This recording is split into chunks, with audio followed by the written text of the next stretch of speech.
La Rueda del Misterio, dirigido por Miguel Ángel Pertierra. Comienza La Rueda del Misterio.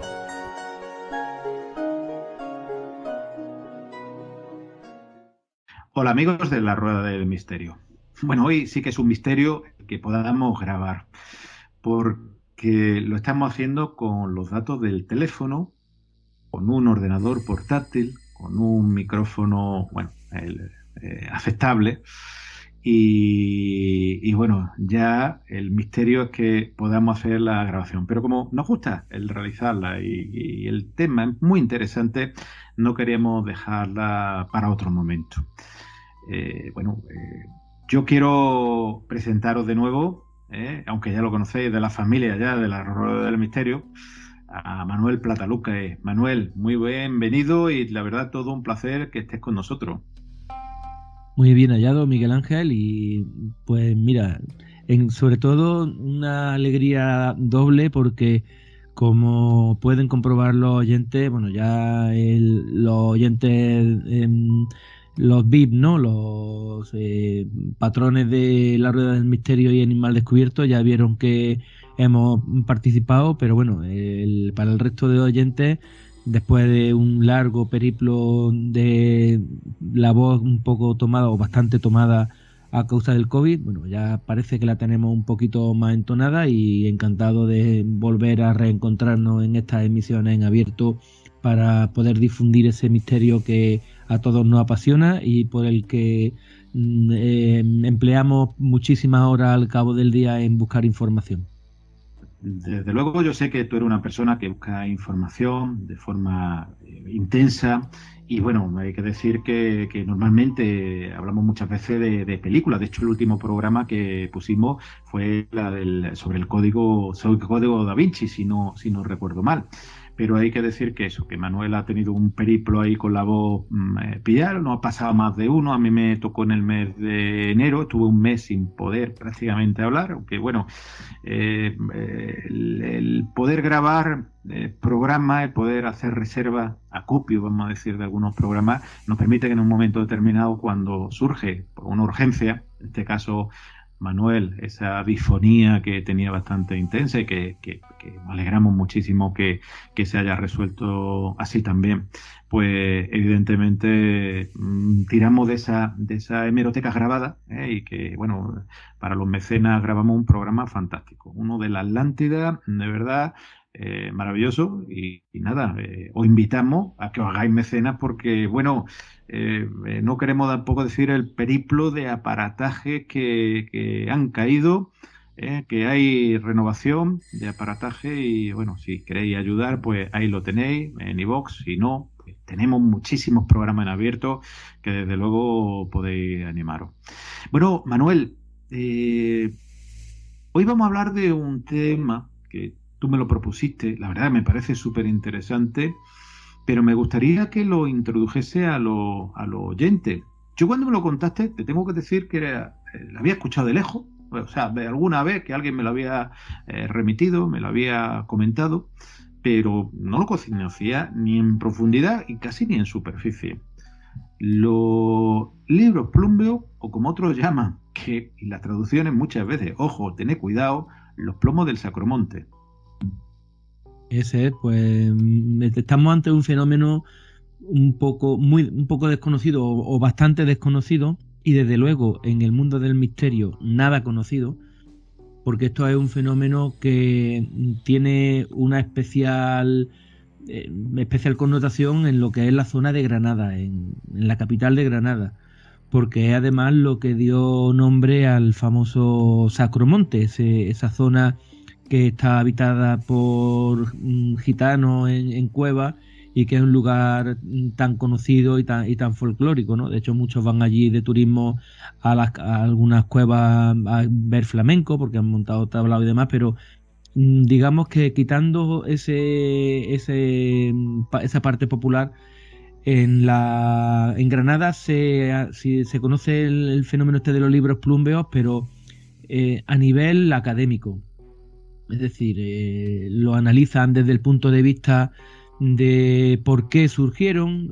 Hay algunas teorías que, bueno, luego después las comentaremos desde el punto de vista etnográfico, pero desde el punto de vista del misterio no se ha abordado nunca.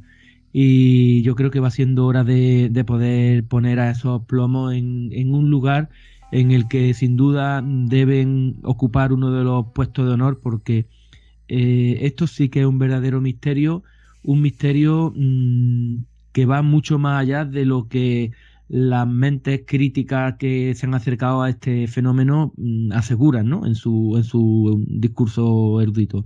Entonces, pues eso, hablaremos de los libros plumbeos del Sacromonte y nos acercaremos a ellos, digamos, desde el punto de vista histórico y, por supuesto, aquí en este programa Lo que nos gusta el misterio, hablaremos de unos cuantos misterios que rodean a este fenómeno. El misterio que rodean a este fenómeno, y si te parece, pues lo que tú dices, vamos a empezar por la historia.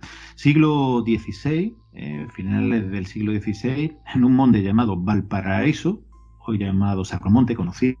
Pues la verdad es un sitio precioso, ¿eh? Yo, Andalucía y España y como otros lugares del mundo, tienen lugares maravillosos y es muy bonito conocerlos. Siempre, evidentemente, hay unos que les gusta pues el tipo más de zona, otros les gustan más otras zonas, otros les gustan más el campo, otros les gustan más los monumentos.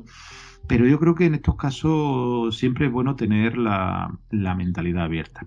Por eso te digo, vamos a hacer ese viaje, si no me equivoco yo mal, siglo XVI, ciudad de Granada, 1595 aproximadamente. ¿Qué ocurre? Bueno, antes de introducirnos, digamos, a fondo en lo que son los libros plumbeos en sí, tendríamos que irnos al 1588, al año 1588, cuando durante las obras para demoler la torre minarete de la Mezquita Mayor de Granada, que por aquel entonces se conocía como Torre Turpiana, y bueno, con la finalidad de construir en su lugar la Catedral Católica. Bueno, pues en esa Torre Turpiana unos trabajadores moriscos, porque todo esto tiene mucho que ver con los moriscos, ¿no? Aquel grupo de ciudadanos que, bueno, formaban parte de los habitantes originarios, durante prácticamente 8 siglos, que ocuparon la tierra granadina. Bueno, pues un grupo de trabajadores moriscos encontraron en esa torre turpiana una caja. Y en esa caja, habría que decir que en el año 1588, y concretar el día, porque como veremos después es muy importante, el día 18 de marzo, que por aquel entonces el santoral de esa época decía que se conmemoraba el día del arcángel San Gabriel. O sea, ahora están los santos arcángeles en un día, ¿no? En octubre, pero en aquel tiempo San Gabriel se celebraba el día 18 de marzo. Pues, creo que el 29 de septiembre, digo, o el 29 de septiembre, sí, San perdón. Rafael, sí. Por lo menos es mi santo, vamos, por lo de Miguel, el que no lo sé. Sí, igual, tienes razón. Que yo sé que otros santos lo han cambiado, Manuel, que por ahí, no es mucho menos plana, pero digo pero creo que... Sí, porque además creo que el patrón de la policía, los ángeles custodios, creo que por ahí va. Sí. Pues eso, el día es muy importante por lo que veremos a continuación. Bueno, pues eso, estaban trabajando en esa torre de la Mezquita Mayor, demoliéndola, y apareció una caja de plomo recubierta en betún, y dentro de esa caja pues había un paño que decían que, lo decía un pergamino que había dentro, que pertenecía a la Virgen María y que con el que se había secado las lágrimas cuando mataron a su hijo, un hueso de San Esteban, lo que es una pintura, ¿no? Un icono con la imagen de la Virgen María, y un pergamino que estaba escrito en varios idiomas y que, bueno, aparte de contener un Apocalipsis de San Juan, daban instrucciones que hacían presagiar que había algo más en lo que era el entorno de Granada. Y Pero ese Manuel, fue el punto. Manuel, Sí. perdona, una cosa. Estamos hablando que esa torre turpiana era en una mezquita, ¿no? Por lo que yo he querido entender. Sí, era lo que es Por eso el digo, minarete, una el mezquita minarete de la mezquita. exactamente, en el minarete se encuentran objetos cristianos. Sabemos que y ahora está también el tema religioso en algunas zonas complicado, pero en aquella época eran profundo enemigo una ideología con otra, ¿no? Por lo cual llama todavía, y me Sí. llama todavía más la atención, ¿no? Sí, pero claro, no, en principio no tendría nada que ver la aparición de objetos cristianos con objetos musulmanes. En principio, podría parecer que no tiene nada que ver, pero cuando luego después nos metemos ya en el mundo, en lo que son los textos de los libros plumbeos, nos damos cuenta de que efectivamente sí tenía mucho que ver, porque digamos que la finalidad de esos libros plumbeos, la finalidad que oficialmente dicen los científicos ortodoxos, ¿no? Los historiadores ortodoxos, era que esos libros plumbeos, la finalidad que tenían era evitar la expulsión de los moriscos de la península, bueno, de España, ¿no? Del territorio español. Y una forma de poder evitar esa expulsión era tratar de darle a la iglesia granadina una historicidad, poniéndolo en que como que había arrancado en los tiempos de Nerón, y al mismo tiempo diciendo que los árabes habían sido los que habían facilitado esa evangelización de la tierra de Hispania, porque aparecen unos personajes que su padre es musulmán, bueno, concretamente San Cecilio y San Tesifón, que eran unos personajes que hasta ese momento nadie conocía, pero que son, digamos, los que le dan cuerpo al contenido este de los libros plumbeos. Entonces, claro, ahí lo que se pretende es que los cristianos se crean, que, bueno, eso ya luego después entraremos en el terreno del misterio, pretenden que los que ganaron la guerra de Granada se crean que en un tiempo muy lejano los árabes fueron los que, como discípulos de Santiago, llegaron a la península ibérica, no llegaron, digamos, en primer lugar a Galicia, sino que lo hicieron por Granada, y ahí fue su primer lugar de predicación, ¿no? Del Evangelio de Jesús. Y habían también en esos libros plumbeos, habían insertado lo que sería una especie de evangelio sincrético, ¿no? Entre cristiano y musulmán, con principios que tenían que ver con la religión islámica. Entonces, claro, en principio por eso decía que parece que no tiene nada de común el mezclar que aparezcan objetos cristianos en una torre musulmana, pero si vemos la finalidad que tenían, pues tiene todo el sentido, ¿no? Que aparecieran. Manuel, una pregunta, porque evidentemente normalmente pergamino, papel, bueno, más pergamino que otra cosa quizás en la época, pero hacer uno escrito en plomo, aparte de económicamente ser más costoso, evidentemente es un trabajo importante, ¿no? ¿Hay alguna hipótesis o teoría? Porque evidentemente también queda claro que también el hacerlo en plomo es perdurable en contra del Claro. pergamino del papel, ¿no? Quizá ese fuera Claro. el motivo, pero claro, el poder hacerlo, hay que pensar que hay que cincelar, o por lo menos poner una letra por letra, ¿no? Un trabajo importante. Bueno, ese trabajo se prolongó durante varios años, o sea, no apareció todos los 22 libros plumbeos que aparecieron, no aparecieron todos, digamos, juntos, sino que eso se alargó durante varios años y tuvieron tiempo de hacerlo, pero claro, es lo que tú dices, si pretendían que eso fuese creíble, pues, porque por ejemplo el pergamino este que he comentado que apareció en la caja esta de la Torre Turpiana, pues bueno, estaba, como te he comentado, embreado, estaba cubierto de brea y bueno, pues era una caja sellada que, bueno, incluso el plomo sabemos que también llega a picarse, ¿no? Pero no con tanta eh, facilidad como puede ser el hierro, pero el plomo también sufre Sí. daños, ¿no? Que, Y, no, y entonces, que nos pregunte a nosotros, o mejor a nuestros padres, las tuberías que eran antiguamente de plomo, cómo se picaban y cómo se abrían, evidentemente, claro, pero hombre, es un elemento mucho más perdurable que cualquier claro, elemento, haber metido un tanto de, pergamino, claro, claro, que un pergamino o incluso hecho de restos de hoja o de tripa de algún o de piel, ¿no?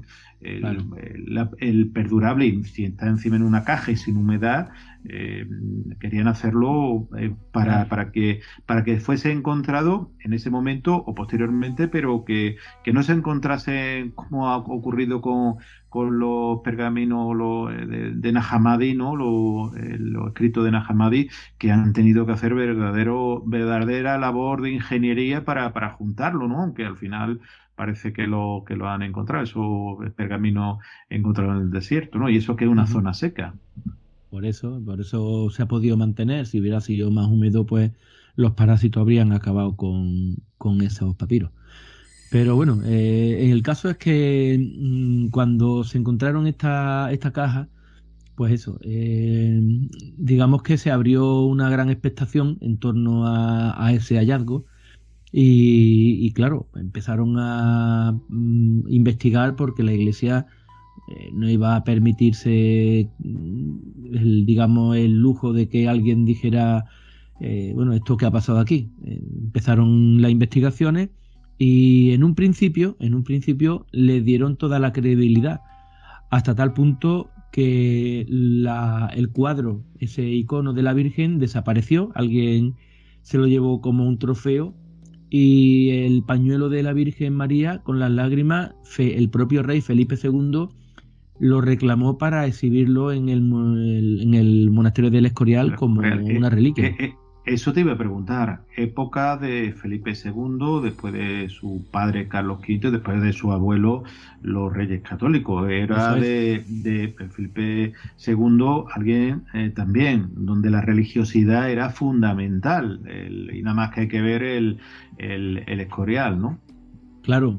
Este hallazgo apareció en un momento muy oportuno para los, bueno, yo creo que para los moriscos, aunque luego después no le salió tan bien la jugada, como para la Iglesia Católica, porque los moriscos estaban, como he dicho, en peligro de expulsión del territorio nacional, porque bueno, digamos que los católicos no fuimos muy honestos con ellos, porque cuando los reyes católicos se ganaron la batalla y tomaron Granada, en las capitulaciones que firmaron se le garantizaba a los musulmanes su religión, sus costumbres, su idioma, es decir, ellos vivirían como habían estado viviendo, pero solo bastó unos cuantos años para que aquello cambiase radicalmente, sobre todo, Eh, sí,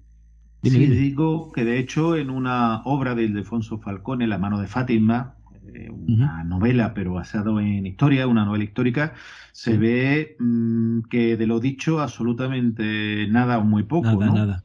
Y sobre todo cuando llegó el cardenal Cisneros a la corte, porque en un principio el arzobispo de Granada, ¿no? Talavera, había empezado pues a tratar de convencer a los musulmanes que cambiasen, que se, vamos, a evangelizarlo, digamos, de una forma blanda por medio del convencimiento.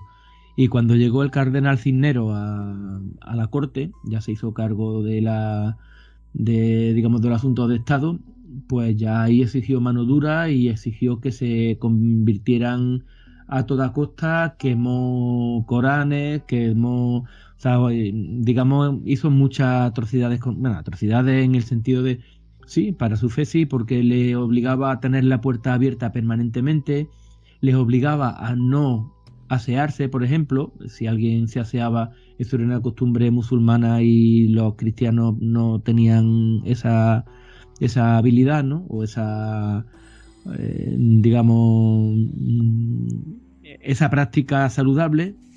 Los musulmanes sí, no podían sentarse en el suelo o con las piernas dobladas, es decir, que le prohibieron llevar a cabo determinadas prácticas que eran habituales dentro de su confesión. Y claro, pues eso, bueno, aparte ya de lo que son las tierras que trataban de...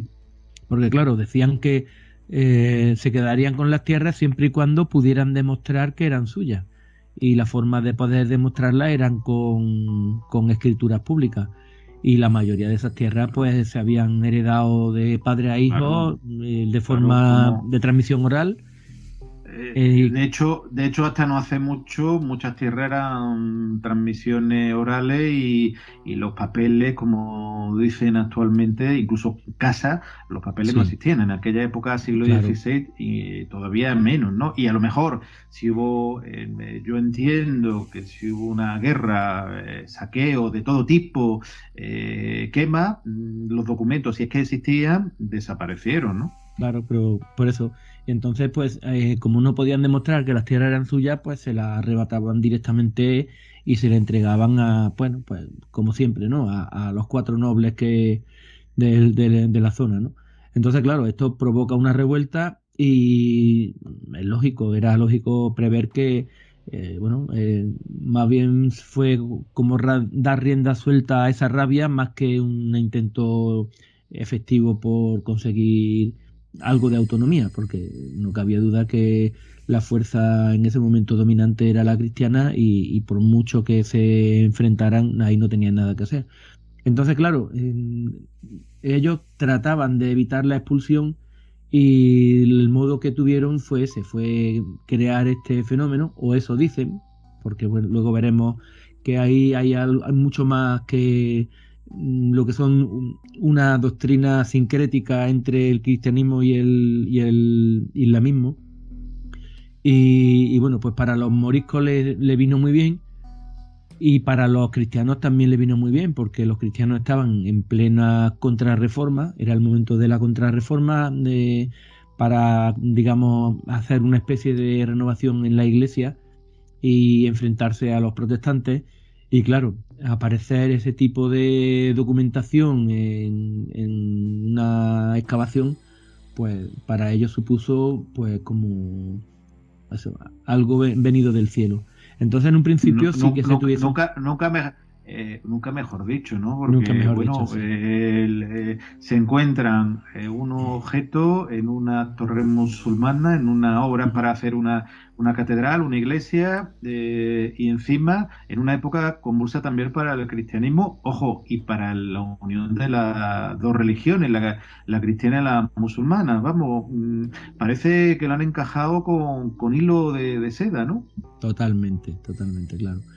Y bueno, pues ese, digamos, fue el contexto en el que aparecen los libros Plumbeo, es decir, unos cuantos años después, efectivamente, en el monte que se llamaba antes Valparaíso, aparecen una oblea de plomo en la que aparecían tanto escudos o lo que es la estrella el hexagrama, ¿no? La estrella de Salomón, ¿no?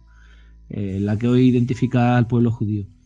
Y aparecían textos escritos en diferentes lenguajes. En un caso estaba escrito en árabe, en otro en un latín excesivamente castellanizado, es decir, que cuando los primeros filólogos se acercaron a analizar los libros Plumbeo, vieron que eso no era real, no era un latín del tiempo de Nerón, sino que un latín puro de la época romana, ¿no? Uh-huh. Claro, no, pero ni siquiera un latín del siglo XVI, es decir, el que podrían utilizar en la iglesia. Era un latín que estaba excesivamente castellanizado, por así decirlo, en lo que era la gramática, ¿no? Es decir, que no tenía mucha razón de ser. Claro, pero yo te pregunto precisamente, todavía sabemos que la Iglesia Católica romana, los pertenecientes, los sacerdotes, los obispos, bueno, cualquier perteneciente, Ujú, tienen que estudiar latín. Y de hecho, hasta claro, no hace muchos años, yo recuerdo de pequeño que las misas eran en latín. Y si no recuerdo claro. mal, en algunas misas el cura lo hacía de espalda, ¿no? En la ortodoxa, de hecho, creo que lo hace de espalda todo el Sí, rato. sí, sí, sí. Quizá hubiera sido fácil haber cogido a un cura si es que lo hubiera hecho, sino que fue otro tipo de persona, porque está claro que un cura, un sacerdote, sí sabría un latín más puro, ¿no? Claro, pero bueno, y lo analizaron, pues ya te digo, gramáticos latinos, gente muy autorizada y bueno, pues al poco que empezaron ya a escarbar, se dieron cuenta de que aquello no tenía recorrido, vamos, pero fíjate qué cosa tan extraña. El, el Papa en aquel momento prohibió, ¿eh? Prohibió lo que eran los libros plumbeos porque decía que todo aquello había sido un engaño y sin embargo lo que era la reliquia, es decir, San Cecilio sí que consideraron que era real, el hueso de San Esteban consideró que era real, pero sin embargo los libros plumbeos decían que eso no tenía ninguna razón de ser, es decir, que volvemos a lo mismo que ocurre en la actualidad cuando algún Claro, autor pero perdona, decide... Sí. una pregunta, Manuel. ¿Cómo saben que unos sí y otros no? Yo es que una pregunta un poco Claro, pues, capciosa. pues yo creo que le venía muy bien en ese momento a Granada tener un santo patrón, aunque fuese falso, porque claro, Granada no tenía tradición cristiana ninguna. Entonces, y bueno, y aunque el Papa Inocencio XI, que fue el que prohibió ese tipo de libros plumbeos y prohibió que se hablase de ellos, y de hecho, como hemos hablado antes fuera de antena, los libros que se llevaron allí a Roma, a instancias del Papa, y para que fuesen analizados allí se quedaron. Que lo curioso es que Ahora, eh, ahora ahora hablaremos de hablaremos de esa ello, historia porque también tiene su pero intríngulis. claro, tiene su intríngulis y precisamente, como tú dices, una ciudad que en aquella época que no tenía ninguna tradición cero, porque fue Claro. el último lugar desde el siglo VIII prácticamente que se perdió, o que perdió lo que fue el poder musulmán, ¿no? Claro, Que fue lo último que donde entraron en 1492 los reyes católicos, por lo cual ahí no había ninguna tradición ni allí ni en su zona. claro. Venía En muy todo lo que bien, era el reino quiero. nazarí no había Claro, nada. creo que todavía sigue siendo San Cecilio Entonces y si hay yo, algún oyente de Granada, que espero que sí, que por favor no lo confirme, pero creo que sigue siendo todavía su patrón. Que a mí me llama la atención cómo la iglesia, pues no sé si San Cecilio era de verdad o no, pero San Cristóbal al parecer que más de uno, y yo recuerdo a mi padre que llevaba un San Cristóbal en el coche, que es patrón de los conductores, es poco menos que una, bueno, no voy a decir una invención, pero sí puede elucubración, ¿no? decirlo, puede decirlo sin problema porque fue una Sí, sí, invención. bueno, en un principio San Cristóbal, de muchos metros, pasando al Niño Jesús por el río Jordán, pues un poco queda un poco así, muy poético, pero poco Ujú, real, ¿no? claro. Entonces, eso, pues, las reliquias sí fueron consideradas reales, pero los textos que se escribían en los libros plumbeos, pues, decidieron que eso no era no acorde con el dogma y prohibió. Pero por eso digo que en Granada sí que seguían reconociendo su autenticidad y de hecho un dogma que hoy en día tiene reconocida la Iglesia Católica como el dogma de la Inmaculada Concepción o la Purísima Concepción de María arranca de los textos de los libros plumbeos y estuvieron lo que es la sociedad granadina muy implicada en mantener que eso era así y a pesar de las prohibiciones que tenían de, digamos, de fomentar ese tipo de literatura que se basaba en una herejía, como eran los libros plumbeos, pues la sociedad de Granada sí que estaba muy convencida de que aquello era auténtico. Y bueno, tan convencida estaba de que aquello era auténtico, o vamos a decirlo así, dentro, digamos, vamos a comentar algo que ya entra de lleno en el ámbito del misterio, es que en 1752, un siglo después de que aquellos libros plumbeos fuesen considerados falsos, pues resulta que otro sacerdote de Granada, pertenecía a la Catedral de Granada, pues inicia otra serie de falsificaciones de antigüedades para darle validez a lo que decían aquellos libros plumbeos. Y bueno, luego después vamos a entrar en ese tipo de detalles, pero efectivamente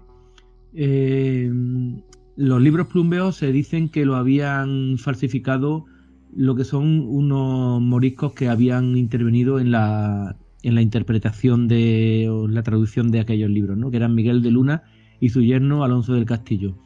Entonces, si no recuerdo mal, algo más de 220 planchas, aproximadamente de unos 8 o 10 centímetros, si no recuerdo mal, y redonda, que no sé si le hemos dicho, pero eran circulares, exactamente, redonda, que no es el típico libro rectangular, ¿no? Un poco también, quizás para salirse un poquito de los esquemas habituales, ¿no? Exactamente, no tenía mucha razón de ser, pero bueno, alguien decidió que tenía que ser así, supongo que para darle algún tipo de, no sé, de carácter enigmático, ¿no? Para que como mínimo sembrase la duda. Pero como hemos dicho, no tuvo éxito.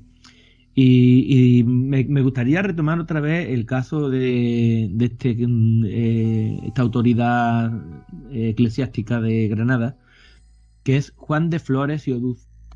Este hombre, como acabo de decir, perdón. Ay, perdón. Este sacerdote, como decía, en 1752 decidió, a raíz de una orden que había dado el rey Fernando VI, decidió excavar. El rey Fernando VI decidió que todo lo que fuesen antigüedades fuesen llevadas a Granada, a Madrid, a la Casa de Geografía. Y le dio autorización para que excavase lo que hiciese falta, porque bueno, este Juan de Flores fue un historiador aficionado a la arqueología, y digamos que en Granada era la máxima autoridad. Entonces fue la persona que decidieron que se hiciese cargo de dar cumplimiento a esa orden del rey Fernando VI. Y empezó a excavar en la Alcazaba, y en un principio sí que trajo piezas originales romanas, pero posteriormente alguien lo influyó para que empezase a hacer falsificaciones, ¿no? Realizaba determinadas falsificaciones, pues falsificaba a lo mejor altares, falsificaba estatuas, placas votivas, placas con también de plomo y también de piedra, con los más diferentes contenidos que distan bastante de la realidad. Y este hombre parece que era un asiduo visitante de la abadía del Sacromonte, o sea, una abadía que se construyó encima del lugar donde habían aparecido esos libros plumbeos, y decidió pues unirse a aquellas, digamos, primeras manifestaciones de unos evangelios apócrifos o sincréticos, y decidió también jugarse su prestigio y todas sus prebendas, realizando unas invenciones que respaldaran esos libros plumbeos. Entonces, aquí ya tenemos uno de los misterios que rodean a los libros plumbeos. Quizá el por qué, ¿no? Alguien pone su prestigio para reforzar algo que se sabe que no es verdad. El por Es qué. que eso es una de las dudas que me cabe a mí. Porque no estamos hablando de un hombre cualquiera o alguien que, bueno, pues que en un momento dado soy amigo de los de la abadía de los canónigos de la abadía del Sacromonte. Estamos hablando de que ese hombre pertenecía al Santo Oficio, a la Inquisición. La institución esa tan temida.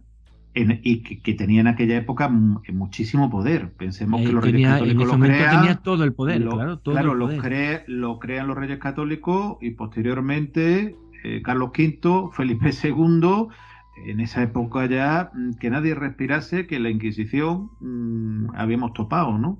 Pues este hombre era un miembro de la Santa Inquisición y no solamente eso, era pues por ejemplo medio racionero de la Catedral de Granada. Era miembro de la Real Universidad de Granada, era graduado en Filosofía y Cánones, era también beneficiado de la Iglesia de San Marcos en Jerez de la Frontera, era académico honorario de la Real Academia de Buenas Letras de Sevilla, era ministro, como acabo de decir, ministro titular del Santo Oficio de la Inquisición, era examinador sinodal del Arzobispado y Obispado de Granada, Guadix y Baza, y abogado de cámara del obispo de Guadix. Es decir, no estamos hablando de, bueno, pues alguien que quiere darse a conocer o alguien que quiere destacar. Alguien que en aquella época muchísimo poder, pensemos que la Iglesia en esa época tenía muchísimo poder y ya el Santo Oficio era vamos a decir, la repera de ese poder, era el sumum del poder más absolutista, quizás más que los reyes, porque incluso en algunos momentos podían dominar más que los reyes, porque claro, su poder venía de Dios, y evidentemente estaban incluso en algunos momentos determinados con más poder que el propio rey, ¿no? Sí, y de hecho tenían expresamente el encargo de velar porque no se volviese a hablar más de los libros plumbeos del Sacromonte de Granada, y sin embargo este hombre pues se jugó pues prácticamente la vida, ¿no? Porque posteriormente lo recluyeron en un monasterio en Antequera, creo que fue, y le quitaron todas sus prebendas y aquel prestigio que se supone que iba a ganar con esos descubrimientos los perdió. Entonces, este es uno de los grandes misterios que seguimos investigando este fenómeno, porque este fenómeno es muy extenso. Manuel, perdona que te interrumpa, pero es que nadie pone su prestigio hasta ese punto si no piensa que aquello es verdad, ¿no? Porque evidentemente cuesta trabajo, o es verdad, o hay algo que le hace o le obliga a cometer esa estafa de falsificación, no sé. Tú quizás puedan dominar más el concepto, pero nadie pone su prestigio hasta ese punto a sabiendas, ¿no? Has concretado algo que es muy pertinente. O era verdad, cosa que no, que vamos, que todo el mundo da por cierto que no lo es, o algo hay detrás de ese fenómeno, que son los misterios que vamos a abordar a continuación. Es decir, tienes toda la razón del mundo. Este hombre no iba a poner en juego su propia vida. Es decir, por muy amigo que fuese de los canónigos de la abadía del Sacromonte, que la fundó el arzobispo de Granada, el que asistió no a la caja que se encontró en la Torre Turpiana, porque en ese caso había un arzobispo anterior, pero murió al poco tiempo, muy poco tiempo después, y este arzobispo Pedro de Castro fue el que, digamos, durante su mandato como arzobispo de Granada ocurrieron los libros plumbeos del Sacromonte, y él puso todo su patrimonio y se volcó de una manera desaforada porque aquello prosperase. Estamos hablando de que alguien que estaba intentando por así decirlo, salvar a los musulmanes de esa expulsión, salvo que lo que se contará posteriormente. En principio, lo que dicen las autoridades académicas que se han acercado al fenómeno es que la única finalidad de esos libros era evitar la expulsión de los moriscos. Entonces este hombre, arzobispo, pues parece que no estaba muy de acuerdo con lo que había dicho el propio Cisneros, ¿no? Trataba por todos los medios de evitar la expulsión, pero bueno, yo creo que en esos libros Plumbeo hay mucho más, y que cuando este hombre se jugó el prestigio, este hombre, estamos hablando de Juan de Flores, se jugó el prestigio creando invenciones y contraviniendo la orden del Papa y de la Inquisición, algo habría ahí, y bueno, yo creo que algo hemos encontrado en nuestras investigaciones. Te repito, seguimos investigando porque ese fenómeno es muy apasionante y tiene muchos flecos a los que abordar, pero sin duda en esos libros Plumbeo hay algo muy interesante que desvelar. Sí, porque cuando tú hablas que estamos investigando, tú estás investigando con alguien, no sé si lo puedes decir. No, bueno, Sí, la investigación es mía propia.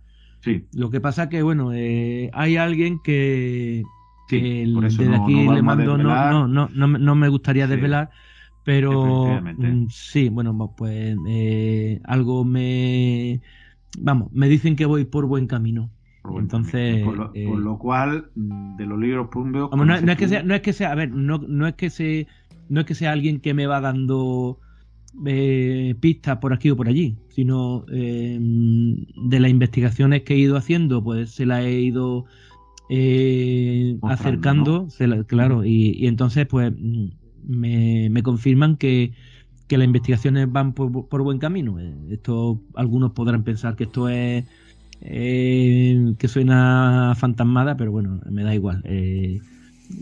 Parece que sí, que las investigaciones van por buen camino, y bueno, no hace falta que eso sea así. O sea, lo que vamos a mostrar aquí en este momento, yo creo que tiene ya fuerza suficiente como para demostrar que esos libros Plumbeo esconden algo mucho más importante de lo que en principio podría parecer. Eso te iba a decir. No nos queda mucho tiempo, Manuel, pero me gustaría que fuésemos a esos secretos que guardan los libros Plumbeo y que tú has investigado. Voy a ser muy breve, pero lo que pasa que son tantas cosas que no va a caber, pero bueno, mira, vamos rápido. El primer detalle, como hemos dicho, es el 18 de marzo, la fecha en la que aparece la caja la caja en la Torre Turpiana. Hemos dicho que en ese momento la festividad que se conmemoraba era la de San Gabriel Arcángel. Digamos que San Gabriel es un ángel que es venerado tanto por cristianos, porque fue el que anunció a María, ¿no? La intención de Jesús o sea, de la intención de Dios de que iba a implantar en ella a su hijo, y por los musulmanes, por supuesto, porque fue el que le dictó a Mahoma la sagrada escritura musulmana que es el Corán. Pero es que no olvidemos que San Gabriel es, digamos, un ángel que sería la contraparte cristiana, judaica y musulmana del dios Hermes, el dios mensajero de Zeus. Y de la palabra Hermes viene la palabra hermetismo. Es decir, que estamos hablando de que Hermes o San Gabriel, que son los conocedores de los secretos de los dioses, son los únicos que pueden revelarlo a determinadas personas elegidas, ¿no? Entonces, ya el hecho de haberlo puesto el día 18 de marzo nos da ya que pensar sobre la intención de los que dieron origen a este fenómeno. Luego, el año en el que se produjo, el año 1588, en lo de la Torre de Turpiana estamos hablando, el 88 también tiene un número bastante importante. O sea, en numerología, el número 88 suma 7. Bueno, antes que nada me gustaría comentar que el hecho de que utilicemos aquí numerología no es porque estemos intentando mezclar churras con merinas o, por ejemplo, utilizar la paraciencia que actualmente tenemos en un análisis que se supone que es científico, ¿no? Porque, por ejemplo, el propio San Agustín, en uno de los estudios que hizo de la Biblia, recurrió a esa numerología, por ejemplo, para analizar un pasaje del Evangelio de San Juan en el que habla de la sanación de un paralítico que llevaba 38 años enfermo. Y San Agustín pues propone que explicar esa cifra a base de una operación de resta. Él dice que el número 38 es el resultado de restarle a 40, restarle 2.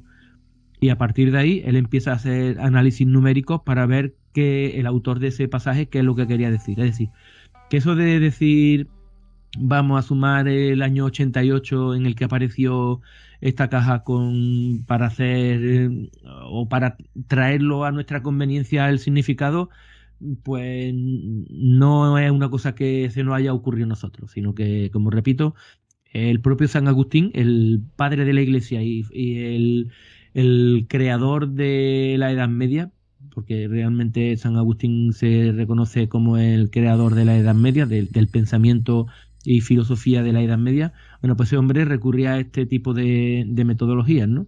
Y en este caso, pues el número 7, el número religioso por excelencia, porque, bueno, el número 7, por ejemplo, en el mundo musulmán, vamos, por ir rápido, en el mundo musulmán, el número de vueltas que tienen que dar los musulmanes a la Kaaba, a la piedra santa de la Kaaba, o a dos montañas que se encuentran cerca de la Meca, ¿no? Que son las colinas Safa y Marwa. Tienen que circunvalarlas 7 veces. O dentro del mundo judío, por ejemplo, pues la menorá, el candelabro, tiene 3 brazos. Y en el mundo cristiano, pues bueno, ya recordaremos los 70 veces 7 de veces que había que perdonar. En fin, el número 7 es un número que es muy, digamos, muy místico y muy espiritual. Me imagino que dice que la menorá tiene 7 brazos, ¿no? Has dicho Eso 3, eso, 7. Ah, ¿no? bueno, que has dicho 3, por eso yo claro, sí. Me estoy... Y bueno, yo quería, que no sé si tendrá que ver el número 7 sí. Cuando hay una serie de rituales del mundo egipcio, donde el escarabeo, una figura de escarabeo había que dar en sentido contrario de la aguja del reloj 7 vueltas. Era uno de los rituales que se conoce, por lo cual el número 7 desde épocas ancestrales ha sido importante. Sí, claro. Entonces, que lo hayan hecho en el año 88, que 8816 617, pues tiene su importancia, ¿no? Y bueno, pues el número 7 tiene que ver con, vamos, según la numerología, pues tiene que ver con el descubrimiento de secretos ocultos, ¿no? Entonces, bueno, pues me parece que la fecha elegida pues no fue elegida al azar, sin duda. Pero tenemos más enigmas. Por ejemplo, uno de los que... Mira, con esto tiene mucho que ver con el último programa que hicimos del Código Da Vinci, porque en el Código Da Vinci... yo creo que desmantelamos la teoría de que María Magdalena era la esposa de Jesús cuando recurrimos a determinados evangelios apócrifos, ¿no? Y en el que se veían que la sabiduría se transmitía por medio de un beso en la boca, que era lo que los autores del Enigma Sagrado y el propio Dan Brown habían utilizado como excusa para decir, o una de las excusas en las que basaban que María Magdalena era la esposa de Jesús, porque Jesús la besaba en la boca, ¿no?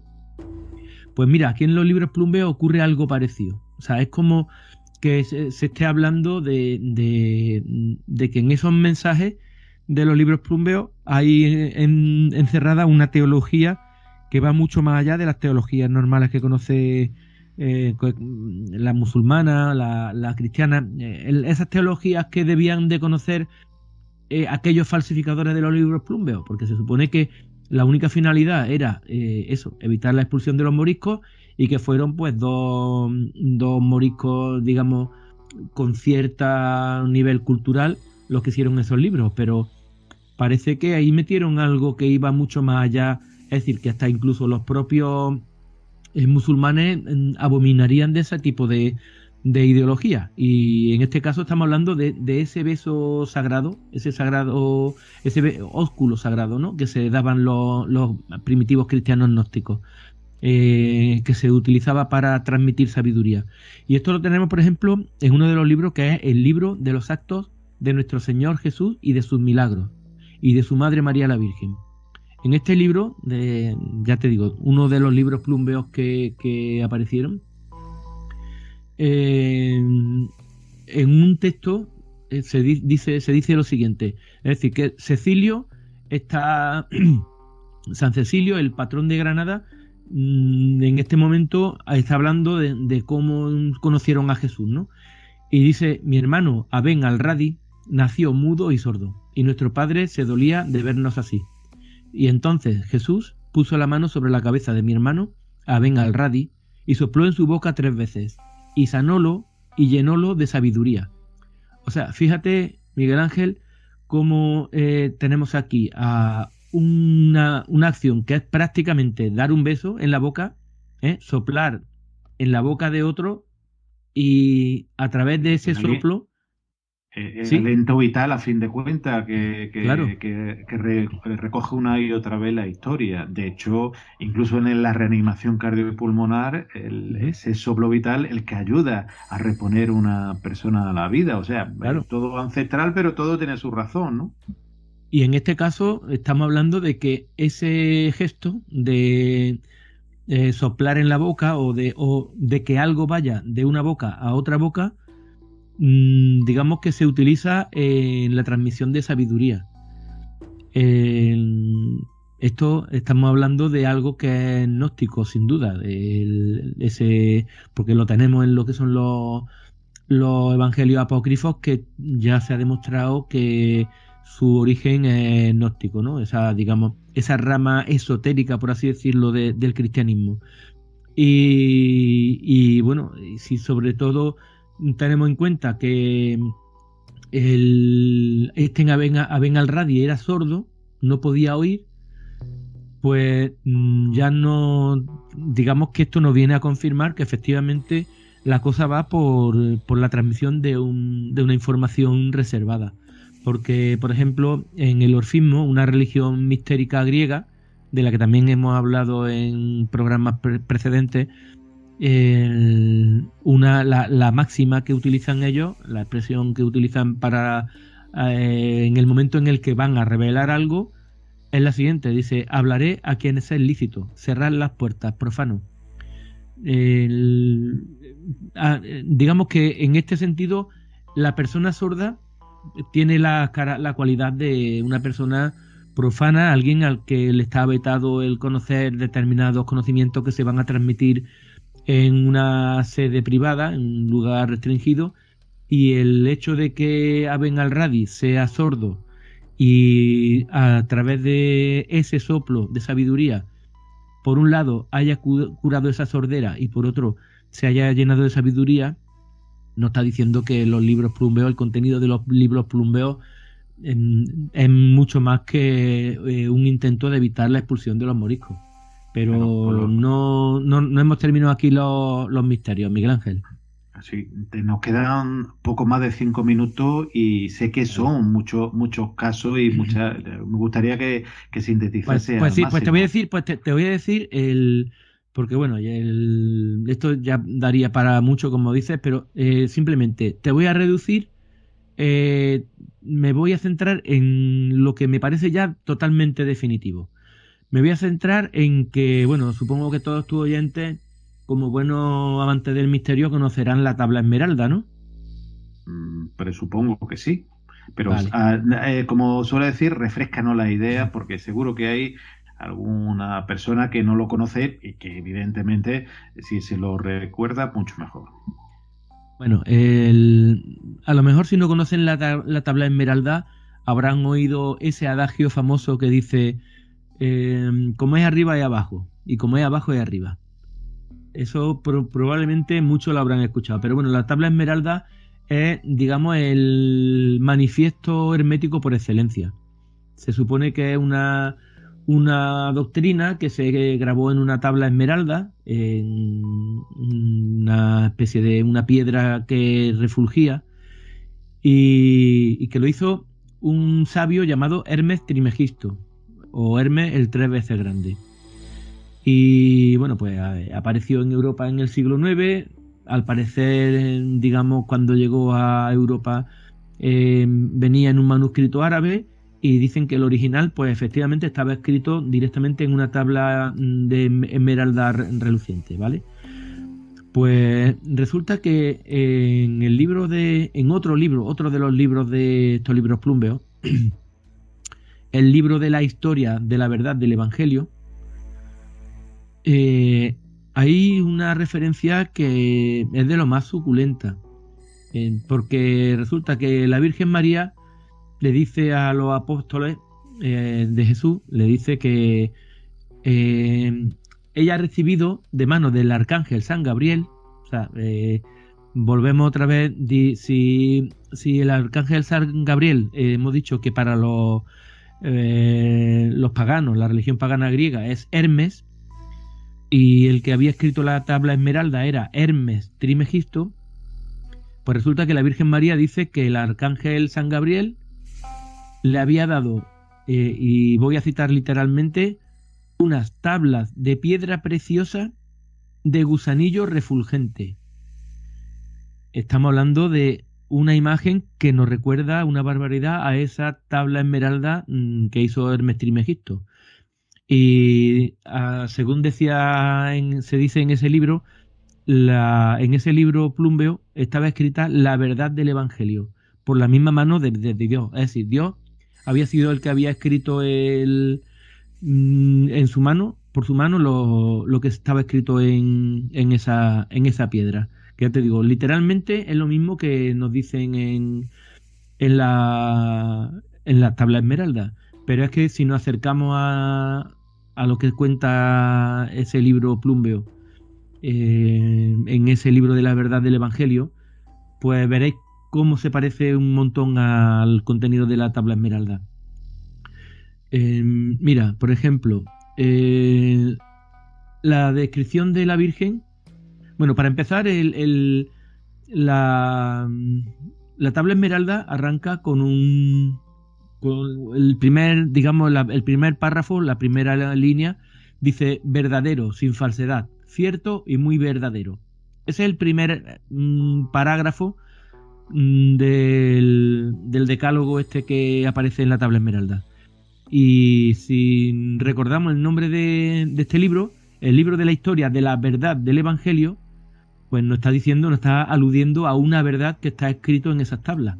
Es decir, que el primer parágrafo de la tabla esmeralda se cumple en el mismo título del libro plúmbeo este, el libro de la verdad del Evangelio, y el primer párrafo es ese, verdadero, sin falsedad, cierto y muy verdadero.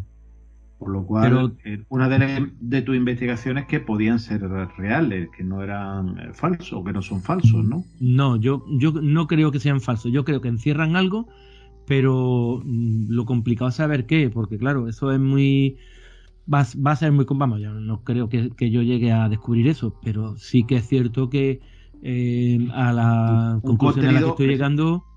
El contenido sí. No es un contenido típico de alguien que conoce la religión pues más o menos por encima. Es decir, ahí no hay preceptos de catecismo. Hay una teología muy, muy profunda y que no tiene nada que ver ni con el cristianismo ortodoxo ni con el Islam. Es decir, estamos hablando de cuestiones que ya no es ni siquiera es cristiano. Estamos hablando de doctrinas herméticas, ¿no? Claro, por eso digo que es algo hermético, de Hermes Trismegisto, pero hermético con el conocimiento hermético que solamente es para unos pocos, según tus investigaciones, ¿no? Por supuesto. Sobre de esto te podría decir un montón de cosas, pero ya el tiempo se nos agota. El tiempo se nos va. Te podría poner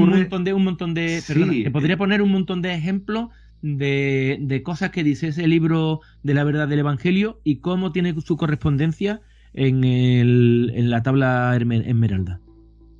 Manuel, una de las cosas de los libros plumbeos, que si se supone que son falsos, vamos a hacer una suposición, es que se lo llevan al Vaticano y no lo devuelven, no sabemos por qué motivo lo devolvieron, hasta siglo XXI, ¿no?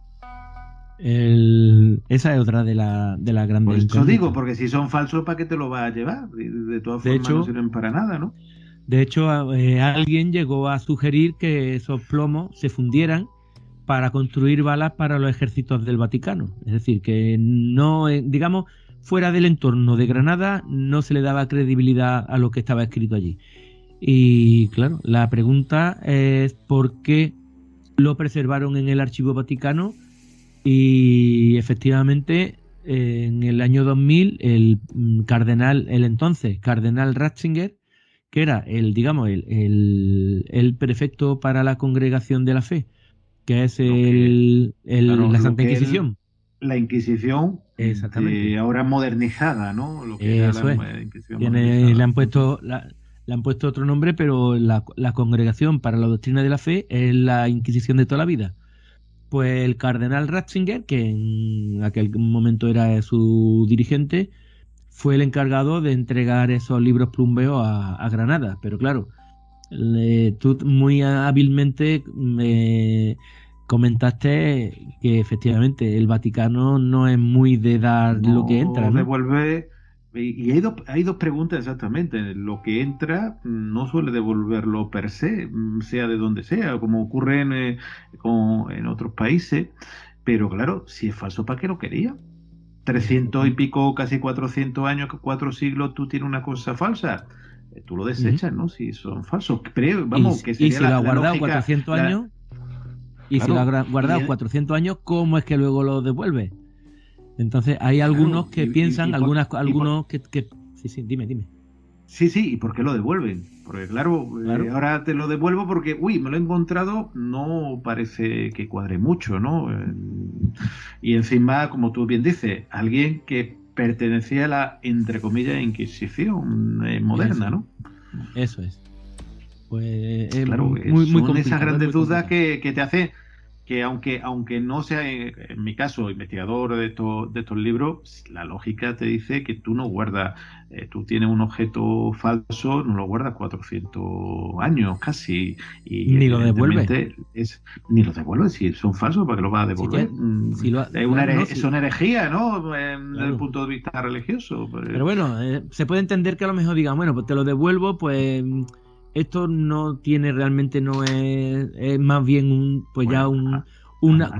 souvenir histórico. Han tardado entonces en darse cuenta, 400 años se han tardado en darse cuenta. Sí, por eso digo que algunos piensan que eso que lo que han dado es una réplica. Manuel, tú sabes que no hemos pasado de tiempo, ¿no? Tienes que aumentar el tiempo, ¿verdad?, de los programas, solicitar la venia, como sabes que hacen los presidentes de las cofradías de Semana Santa o los hermanos mayores que piden la venia para entrar en la calle Lario. Claro. Pues la versión del director, que dura como 40 minutos más, ¿eh? De hecho, una de las películas que vamos a tratar, voy a verla en la versión del director, que posiblemente creo que dura algo así, como 40 minutos más. No sé si ya hablaremos en otro programa. Por cierto, hablando de eso, cuando hicimos el programa del Código Da Vinci, hice una serie de reseñas, pues claro, porque yo vi la película, la versión del director, y cuando hice una serie de reseñas a un dibujo que aparece una mujer pelirroja y tal, claro, luego después se lo he recomendado a alguien que vea la película, y cuando ha visto la película me ha dicho, oye, eso que tú dices ahí en el programa no sale, y efectivamente en la versión corta el cuadro desaparece. Misteriosamente desaparece en la versión El montaje del director pasa como El Señor de los Anillos, como otra serie que tú dices, bueno, no, y te llama la atención, y aunque no sea bajo mi punto de vista, no soy ni siquiera cinéfilo, sino aficionado al cine, quitan cosas importantes que muchas veces te hacen entender lo que, en mi caso, El Señor de los Anillos. Yo la primera vez que vi fue la primera versión, Y la segunda vez que lo vi, empecé a entenderlo, porque habían quitado tantísimas cosas que, claro, si no te cuentan todo, hay cosas que te quedan grandes dudas. Por eso, Así haremos ocurre. la siguiente versión del director, tocaremos estos libros plúmbeos, pero me gustaría saber si tienes permiso de Arpócrates. Pues de momento lo voy teniendo. De momento lo voy teniendo Porque y esperemos. es una pequeña broma porque Sí. los libros de Manuel están publicados en su editorial con permiso de Arpócrates, su dirección de correo también es con permiso de Arpócrates, pero nos gustaría que hablase tú de tus libros, ¿eh? Sí. Vamos a hacer como el señor Umbral hizo en su tiempo, que la verdad, como escritor, gran escritor, pero creo que nada más que ha pasado con voy a hablar de mi libro. Pues ahí tienes unos minutos para que hable de tu libro, para aquellas personas que todavía no lo conozcan en la Rueda del Misterio, y de tus direcciones y tus datos de contacto. El contacto lo tienen en mi blog, con permiso de arpócrates.es, y el contacto en el correo electrónico info@conpermisodearpócrates.es. Y luego los canales en los que difundo mis investigaciones, porque bueno, como yo creo que en el tiempo que estamos en el que la gente suele investigar metiéndose en YouTube, pues creo que conviene decir y hay que enorgullecerse de que lo que hacemos aquí es investigación propia, aquí no copiamos a nadie. Y bueno, esa investigación la pueden encontrar en el blog con permiso de Arpócrates y también en los otros medios, en los otros canales como es iVoox, YouTube y también Telegram, que hace poco hemos abierto un canal de Telegram y todos se llaman lo mismo, con permiso de Arpócrates. Ese Dios niño que digamos, en teoría manda guardar silencio sobre determinadas cosas sagradas, pero al mismo tiempo no está permitiendo que el hombre conozca la verdadera naturaleza de aquellos dioses que tanto lo velan por él. Ese Dios niño que da nombre bueno, a tu correo y a muchos elementos, y también me gustaría que hablase de tu obra literaria. Pues sí, el libro del verdadero rostro de Dios, las nuevas claves del Santo Grial, el ensayo, digamos, con el que me introduje en el mundo este del misterio, y está a la venta en Amazon y también en la editorial Arpócrates, editorial arpócrates.es, y bueno, pues ahí lo pueden encontrar. Es una editorial que he creado para publicar mis propias obras y bueno, pues ahí tienen tienen también poemas desde una garita abandonada, un poemario que también me lo hice en mis tiempos de garita. Y nada, ya estamos trabajando en nuevos productos. Tenemos la segunda parte del verdadero rostro de Dios, las nuevas claves del Santo Grial, donde efectivamente hemos hallado las claves que nos dicen cuál es la verdadera naturaleza del Santo Grial. Y bueno, pues ahí pueden encontrar toda esa investigación que, como decía antes, es siempre investigación propia y original. Importante, investigación propia original y bueno, aparte, para mí ignota, yo tengo que darte las gracias por querer compartirlo con nosotros, como compartiste ese magnífico programa, ese crossover entre Enigma al Descubierto y la Rueda del Misterio, hablando de la Atlántida, de tus investigaciones también sobre la Atlántida, que precisamente hoy me han escrito sobre él. Ya desvelaremos algunas cosas también para en abierto, que evidentemente, aunque el programa se puede escuchar para mecenas, desvelaremos también algunas cosas en abierto y hablaremos también un poquito de ese supuesto continente que habitó o que estuvo hace siglos o no en nuestra tierra. Y quiero darte, como siempre, las gracias, Manuel. De verdad que es todo un placer siempre tenerte aquí, tus conocimientos. Hablemos de películas, hablemos de este caso de los libros plúmbeos, de todas tus investigaciones. Quiero también a los oyentes darle nuestros datos de contacto. El correo lo hemos cambiado, para que sea todavía más fácil, más sencillito. La Rueda del Misterio 2010 @gmail.com. Algunos me han preguntado, ¿por qué el 2010? Pues muy fácil. La Rueda del Misterio se engendró y el primer programa, aunque no aparece en iVoox, misteriosamente, empezó en febrero del 2010, hace ya 12 añitos. Por eso, La Rueda del Misterio, todo junto, 2010, con número, @gmail.com, y el Facebook, que es donde más me muevo, el canal DR Per Tierra, donde pongo todas las informaciones, o Instagram DR Per Tierra. Y bueno, hay algunas investigaciones que iremos haciendo por ahí. Mañana me voy con el equipo de Cuarto Milenio, no voy a revelar, pero seguro que vosotros que sois seguidores vais a saber, y hasta donde yo pueda contar posteriormente voy a contar esos secretos que muchas veces no pueden aparecer por falta de tiempo. Manuel, de verdad, muchísimas gracias. Pedí perdón si ha habido algún fallo. Estamos hoy con un programa muy especial, aparte porque vienes tú y nos cuentas estos libros por un veo, porque estamos con una red móvil, con un ordenador portátil, con un micrófono externo, bueno, aunque es bastante aceptable. Todo ha sido preparado, ni siquiera en la habitación donde normalmente grabo. He hecho una pequeña invasión de una de las habitaciones de casa para poder hacer este programa, y si hay algún defecto de audio, por favor, perdónenoslo. Yo de verdad os pido perdón si hay algún defecto, algún corte, algunas veces se nos alarga la sílaba, y que esperemos que la calidad haya salido lo mejor posible. Manuel, de verdad que como siempre, muchísimas gracias y un fuerte abrazo. Un abrazo para ti, para todos tus oyentes, y nos reencontramos en el mundo del misterio. Nos reencontramos. La Rueda del Misterio no se hace responsable de los comentarios emitidos por los colaboradores o entrevistados en el programa. Tampoco se adscribe a ninguna de las teorías o hipótesis comentadas en el mismo.